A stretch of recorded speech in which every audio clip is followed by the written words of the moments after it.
Today, 3 books. Autumn, Winter, Spring. Alright, I know it's a quartet and that the 4th one came out this year, but I have not been able to get my hands on a copy, so I will hunt one down in the local libraries soon. But I figured, you know, since I had a chance, I chanced upon these 3 books. I walked into a library, I looked down on a shelf, I wasn't even looking for them, I was looking for something else, and then I saw them just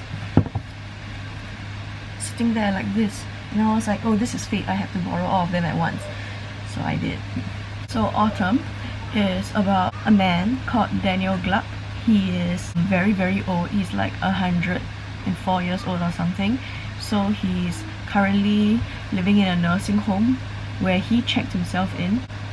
He has these really wacky end of your life dreams. He is visited by a young woman called Elizabeth. Elizabeth, spelled with an S, not a Z, used to be his next door neighbor, and he was basically her babysitter because her mother was very busy. Her mother is a single mother. They moved in, and then the mother at first didn't really approve of their friendship because she thought that Daniel was an old queen, so a theatrical gay type, but obviously he's not lah, he's just different, right?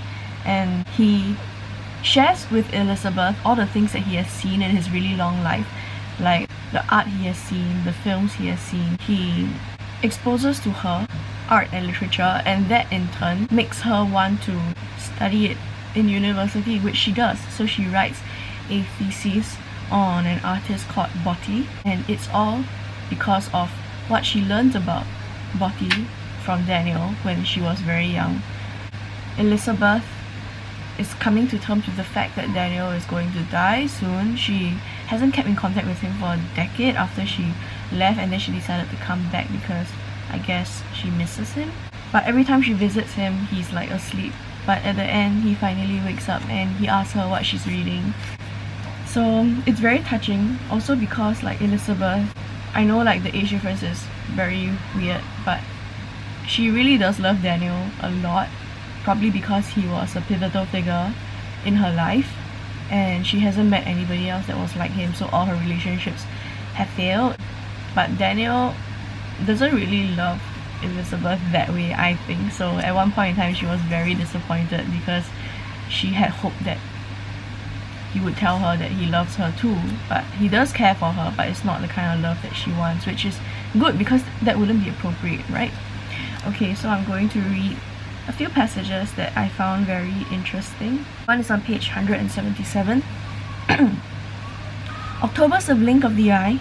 The apples weighing down the tree a minute ago are gone, and the tree's leaves are yellow and thinning. A frost has snapped millions of trees all across the country into brightness. The ones that aren't evergreen are a combination of beautiful and tawdry, red, orange, gold leaves, then brown and down. The days are unexpectedly mild. It doesn't feel that far from summer, not really, if it weren't for the underbite of the day, the lazy creep of the dark, and the damp at its edges. The plants calm in the folding themselves away. The beads of the condensation on the web strings hung between things. On the warm days it feels wrong, so many leaves falling, but the nights are cool to cold. The spiders in the sheds in the houses are guarding their egg sacs in the roof corners. The eggs for the coming year's butterflies are tucked on the undersides of the grass blades, dotting the dead-looking stalks on the wasteland, camouflaged invisible on the scrubby-looking bushes and twigs. And then one is at the end, page 259. November again. It's more winter than autumn. That's not mist, it's fog. The sycamore seeds hit the glass in the wind not like anything else, like sycamore seeds hitting window glass. There've been a couple of windy nights. The leaves are stuck to the ground with the wet. The ones on the paving are yellow and rotting. Waynwood leaf meal. One is so struck that when it eventually peels away, its leaf shape left behind, shadow of a leaf, will last on the pavement till next spring. The furniture in the garden is rusting. They've forgotten to put it away for the winter. Oh? What you looking at? What you looking at? Okay. Sorry for the interruption. I had to carry him. The trees are revealing their structures. There's the catch of fire in the air.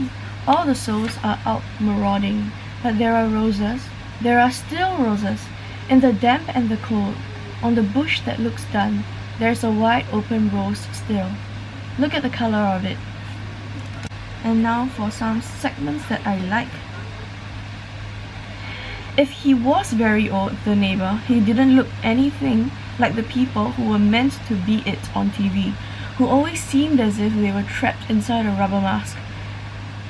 Not just a face-sized mask, but one that went the length of the body from head to foot, and if you could tear it off or split it open, it was like you'd find an untouched, unchanged young person inside who'd simply step cleanly out of the old fake skin, like the skin after you take out the inner banana.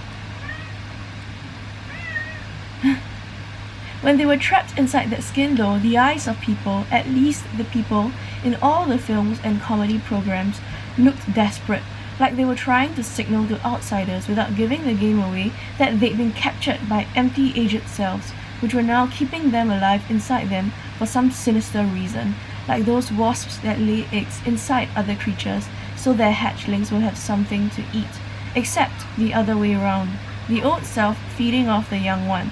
All that was left would be the eyes pleading, trapped behind the eye holes. Isn't that something? Elizabeth was appalled. She was appalled from head to foot. It was like the notion of a pot had opened its mouth and swallowed her whole, exactly like an old-age rubberized skin would. Elizabeth's mother. That's not what I mean, she says. I'm tired of the news. I'm tired of the way it makes things spectacular that aren't and deals so simplistically with what's truly appalling. I'm tired of the vitriol. I'm tired of the anger. I'm tired of the meanness. I'm tired of the selfishness. I'm tired of how we are doing nothing to stop it. I'm tired of how we are encouraging it. I'm tired of the violence there is, and I'm tired of the violence that's on its way, that's coming, that hasn't happened yet. I'm tired of liars. I'm tired of sanctified liars. I'm tired of how those liars have let this happen. I'm tired of having to wonder whether they did it out of stupidity or did it on purpose. I'm tired of lying governments. I'm tired of people not caring whether they're being lied to anymore. I'm tired of being made to feel this fearful. I'm tired of animosity. I'm tired of pusillanimosity. Yeah. So, this book was actually written in 2016. Brexit is happening. Trump was elected for office. Okay, now this is Daniel speaking. It is possible, he said, to be in love not with someone but with their eyes. I mean with how eyes that aren't yours let you see where you are, who you are. We have to hope that the people who love us and who know us a little bit will in the end have seen us truly. In the end, not much else matters. This is also Daniel speaking, because Elizabeth was very sad. She had forgotten what her father looks like because he left when she was very little. They left. They separated. Yeah. It's alright to forget, you know, he said. It's good to. In fact, we have to forget things sometimes. Forgetting it is important. We do it on purpose. It means we get a bit of a rest. Are you listening? We have to forget, or we'd never sleep ever again. Elizabeth was crying now, like a much younger child cries. Crying came out of her like weather. And my last favorite passage, it's life was what you worked to catch, the intense happiness of an object slightly set apart from you. Painting was what you did alone, and you sat there and it was your own terrible fight or your own lovely bit, but it was really terribly alone. To take the moment before something had actually happened, and you didn't know if it was going to be terrible or if it might be very funny, something extraordinary actually happening, and yet everybody around it not taking any notice at all. This was Pauline Botti. Yep. So that's autumn for you. Okay, so winter is about 4 people. 2 of these people are sisters, Sophia and Iris. So Sophia, she's more of a person that just follows whatever the government says. Iris is a banner bomber, so she's the kind that she's an activist. She'll go around protesting. She'll go around the world trying to help refugees. She has very strong moral principles about all this, whereas Sophia, she's not a bad person. She's just comfortable with the status quo. You know, she's comfortable with whatever the higher ups tell her to. So Sophia has had a son called Arthur, but he's just referred to as Art in this book. Arthur had a girlfriend called Charlotte, but then he and Charlotte had a very huge fight. Even though they've been dating for like 3 years, they had a huge fight over the pretentiousness of his writing and whether or not what he's writing is real, because Arthur runs a nature blog where he kind of makes up scenarios. Like he's saying, oh, I drove along this road and then I saw this thing, but then Charlotte is like, you didn't drive along that road, and that thing that you saw was just something that you thought up of. And he's like saying that is real, but she's saying no, it's not real. So there are discussions of that in the book. So she leaves, and then now he's in trouble because he promised his mother that he would bring Charlotte over for Thanksgiving, which is funny because Thanksgiving just passed over here. And he hires a random girl that he finds sitting on the bus stop. This girl, she's kind of like homeless. She works part-time jobs. She's just trying her best not to get deported, I guess. Yeah, she's here on like student visa or something like that. And he offers her $1,000 to pretend to be his girlfriend Charlotte for 3 days. And her real name is Lux. So they go over there, and Sophia is in a bad way because she has recently started hallucinating a baby head, like just floating, interacting with her, follows her around. So fake Charlotte and Art, they arrive at this old house in Cornwall. It's a very big, like 15-16 bedroom house where his mother is living all alone. The mother starts to like fake Charlotte, and fake Charlotte also says like, okay, we cannot leave her like this, we have to call in somebody. Who do you know?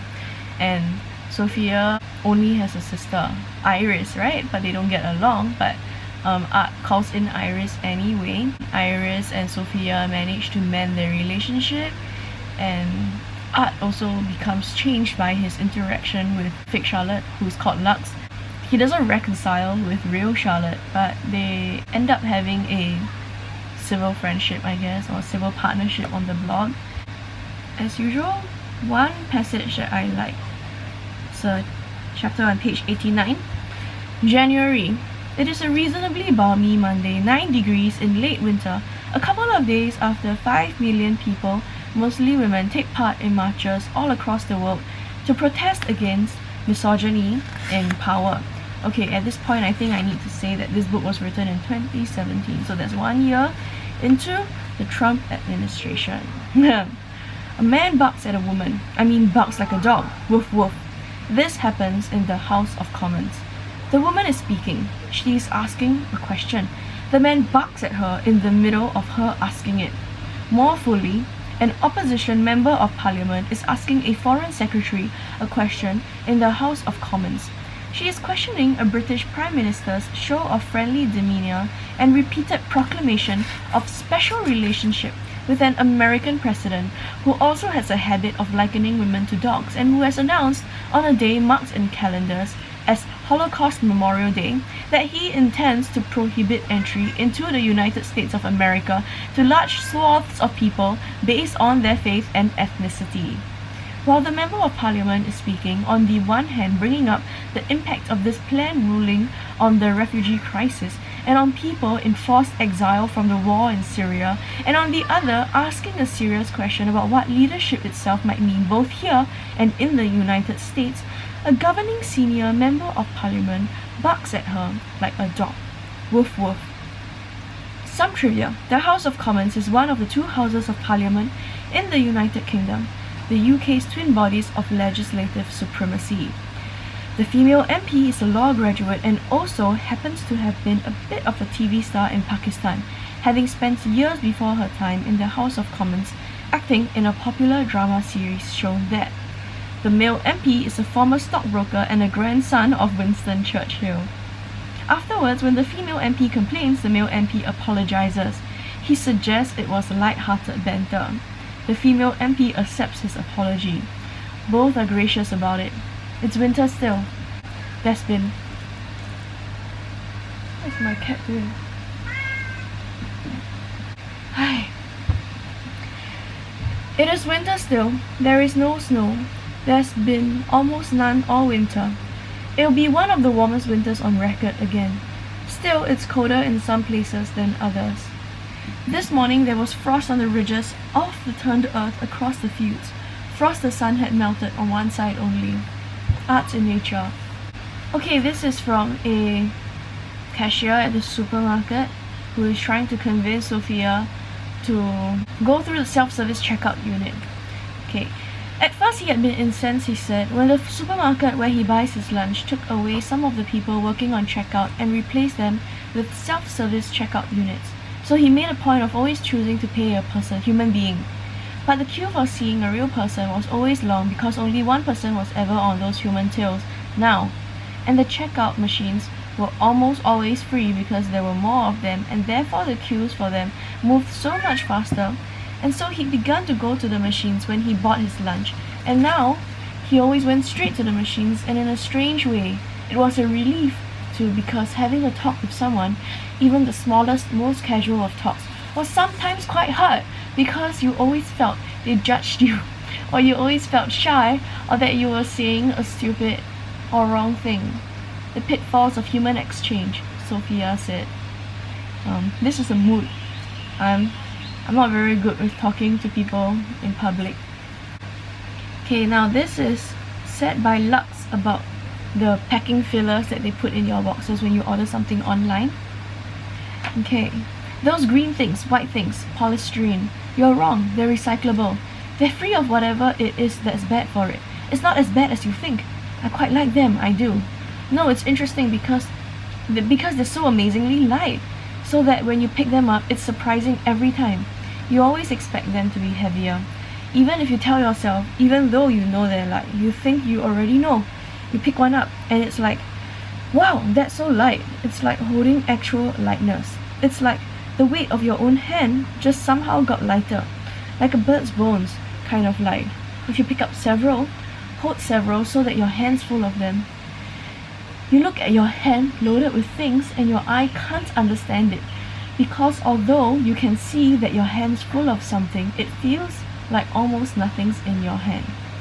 Okay, the next is by Sophia. We're all mine and undermine and landmine ourselves in our own ways, in our own time, Sophia thinks. Next. Psychotic people see the world in terms of their illusions and delusions, Arthur. You can't expect the world to accommodate you on your own terms like she does. You can't expect to live in the world like the world's your own private myth. So the next is Lux talking about an old Shakespearean play called Cymbeline.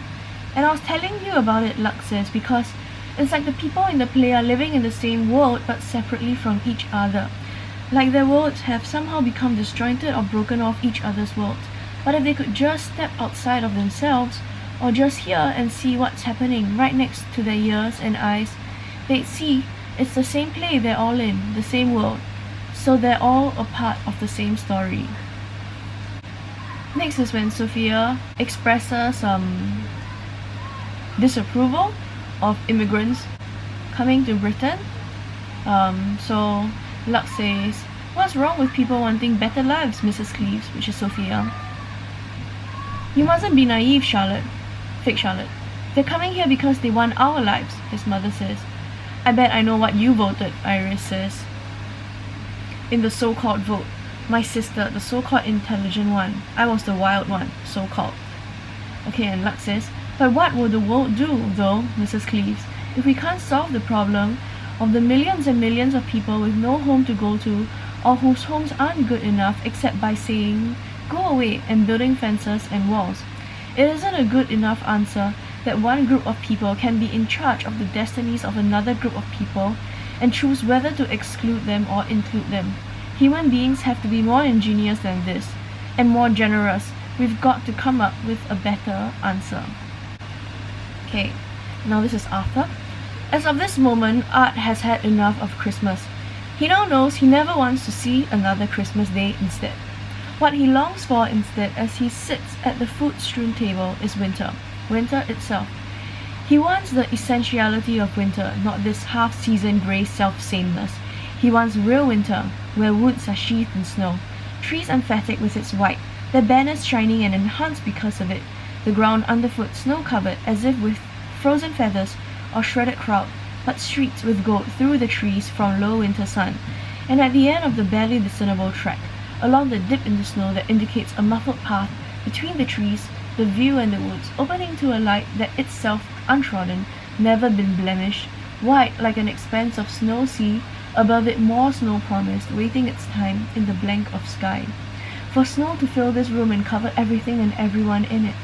To be a frozen blade that breaks, not a blade of brass that bends. To freeze, to shatter, to unmelt himself. That is what he wants. Okay, the next was Sophia, talking about Arthur's father. Sophia didn't marry Arthur's father because they just weren't a good fit, but she really loved him. It was the love of her life. She married someone else. It was a marriage of convenience because he needed a family and she needed to give her son a father. But we didn't fit, he and I. He thought it was because he was too old. He was older, and compared to the age I did think he was ancient. He was in his 60s then. Well, now I know that your 60s feel the same as all the other ages, and your 70s. You never stop being yourself on the inside, whatever age people think you are by looking at you from the outside. When I was reading this, I did wonder if the person was Daniel Gluck from this book, but I wouldn't be surprised if it was. The last one that I really liked was spoken by Lux. Actually, Lux is like my favorite character in this book. So Lux says, "We don't own things," she said. "Look at them, all looking back at us. We think they're ours.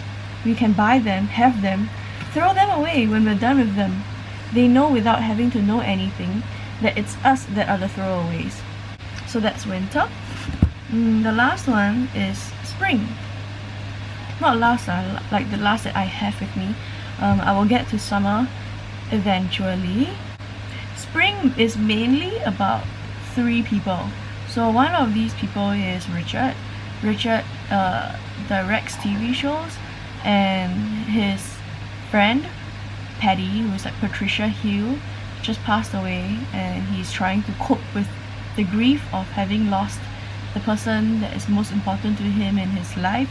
I mean, Patricia has sons who are like twins. They don't really treat Richard like he's a part of the family, but he and Paddy has had a very close relationship. I mean, it was not necessarily sexual, but Paddy really was the most important person in his life to him. Richard, he had a family before. He had a wife, he had a daughter, but then his wife and daughter left, and then after that he was like really sad about it, and Paddy told him to have an imaginary daughter, so take that daughter to shows, take her to plays, take her outside, take her to museums, and it kind of helped him cope with his loss. Another main character is Brittany. So Brittany, she works in the detention center. She's like one of the people in charge of keeping the inmates in. She recently broke up with her boyfriend because he didn't really approve of the job that she had, because it was inhumane, right? You're basically torturing people, separating mother and child, treating them like prisoners, even though you don't technically have the right to detain them, but it's a job that pays, and that is just kind of her point of view on it.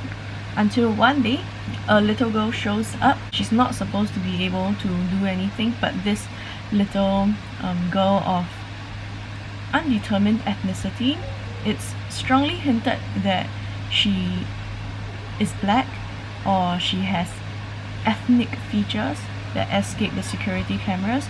She comes in, manages to infiltrate upper management simply just by walking, and nobody stops her. Doors open for her, and she manages to get the place cleaned up.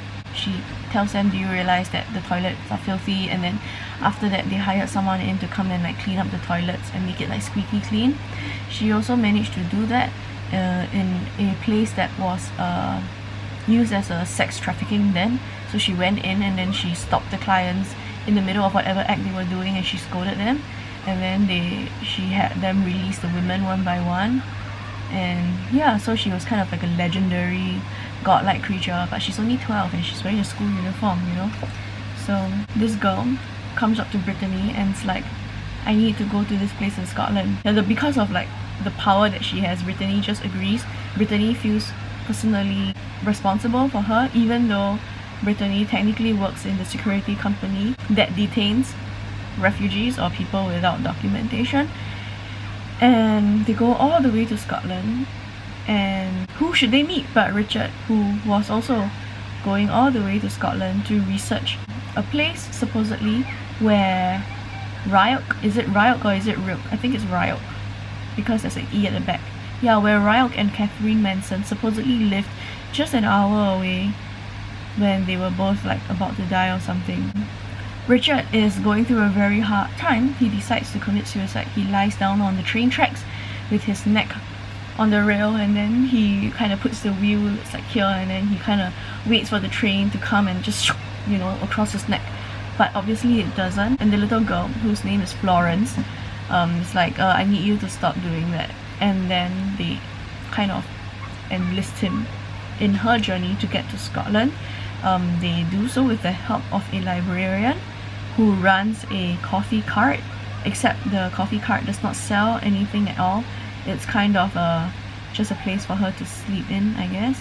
And turns out this librarian slash coffee cart lady was actually part of a syndicate that helps refugees. So what they do is they will help people escape. They don't have external resources or capital or what. So literally everybody just helps everybody. They contribute as best they can. So it's kind of like a where's mutual aid kind of situation going on. And she helps them escape lah, you know, which goes against Brittany's job, because her job is to capture people and separate them and bring them into buildings.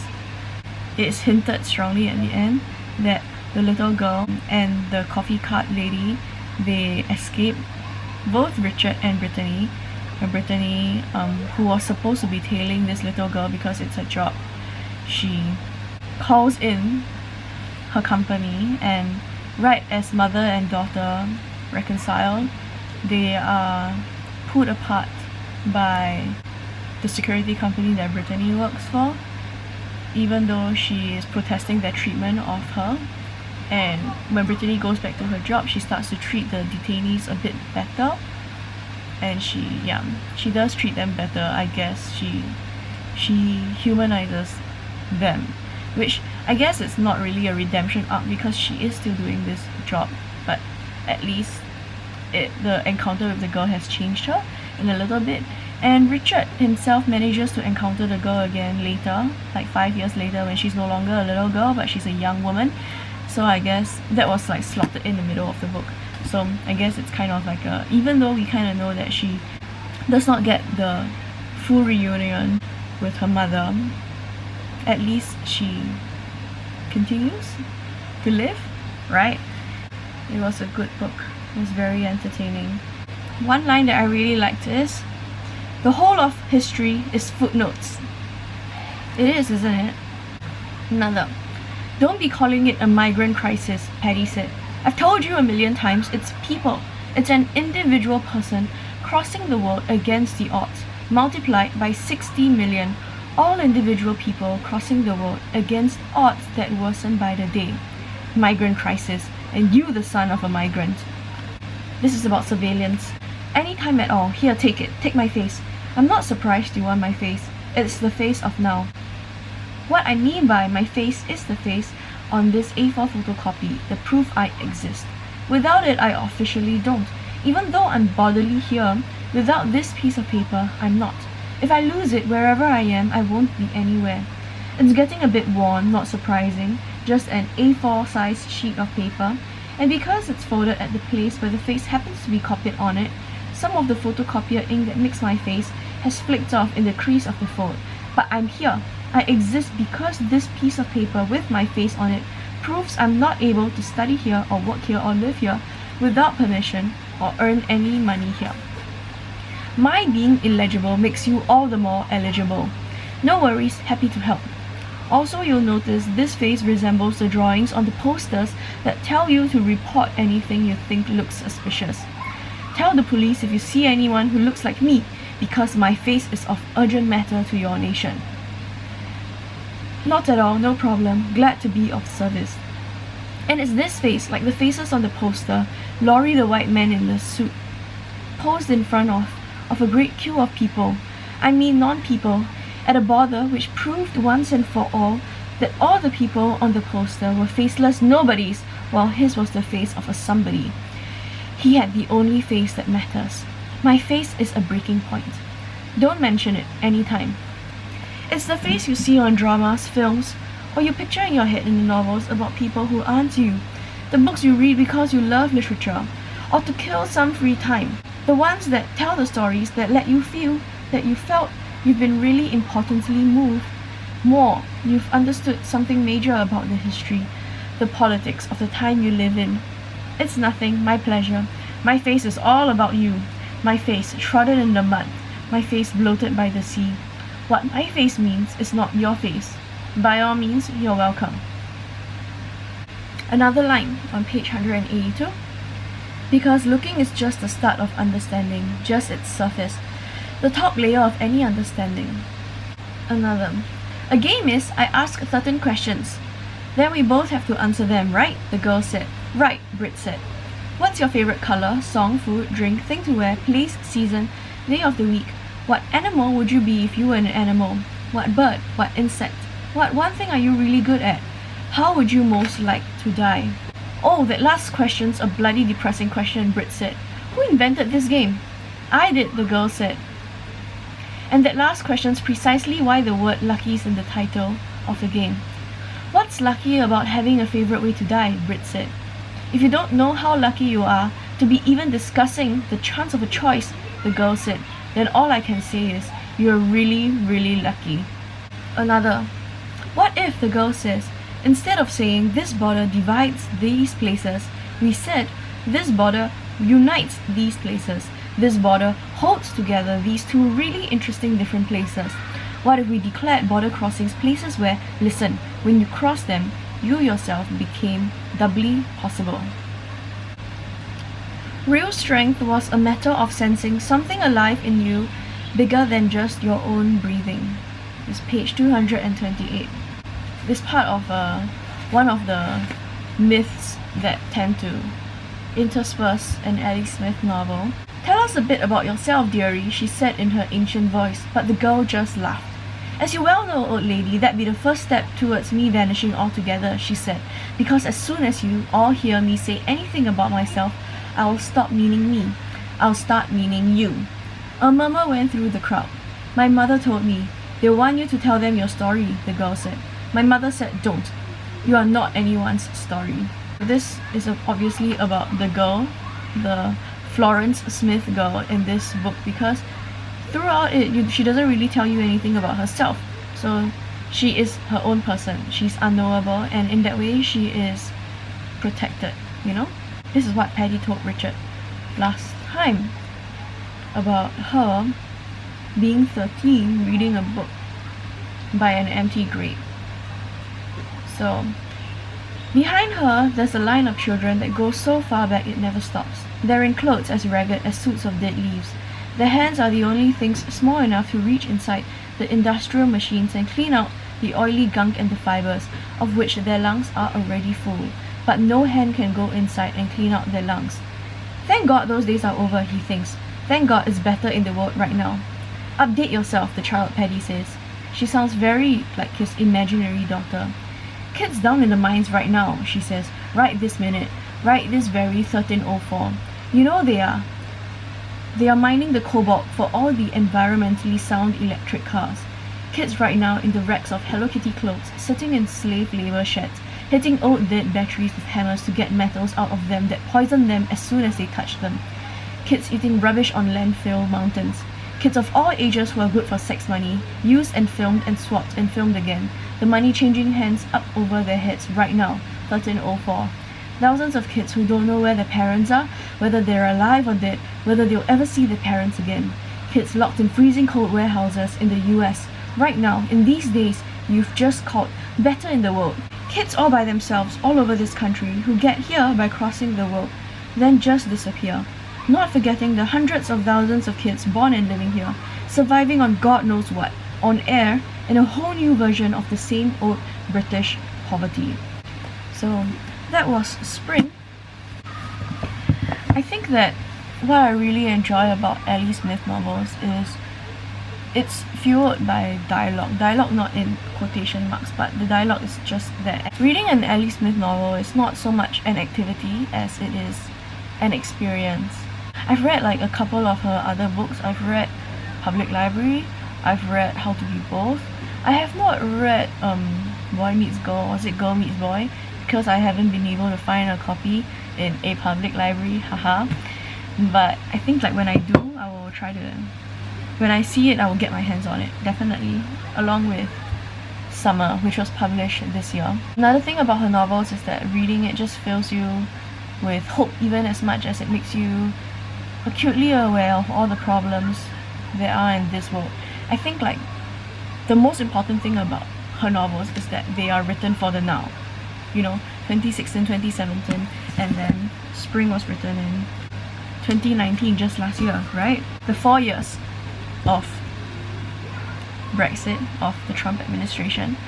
No one else has done something like this, right? I mean, no one else has really tried to capture what the world is like right now without mythologizing it, without allegorizing it. She tells it like it is. That's what I really like about her. So I think what I'll read next is The People in the Trees by Hanya Yanagihara. This was published in 2013. I don't really know what to expect from this book, but I hope it's good, because it says here at the back, an exquisitely written gothic tale, and I do love gothic tales. Yeah, alright. Okay, bye bye. Okay, before I go, I forgot to say one thing. So, remember Elizabeth in Autumn, the first book? Her father is actually Richard from Spring, the third book. Yeah, I know that's a spoiler, but I figured like that was really exciting for me to find out. So that's all I wanted to say. I'm really going out now. Bye bye.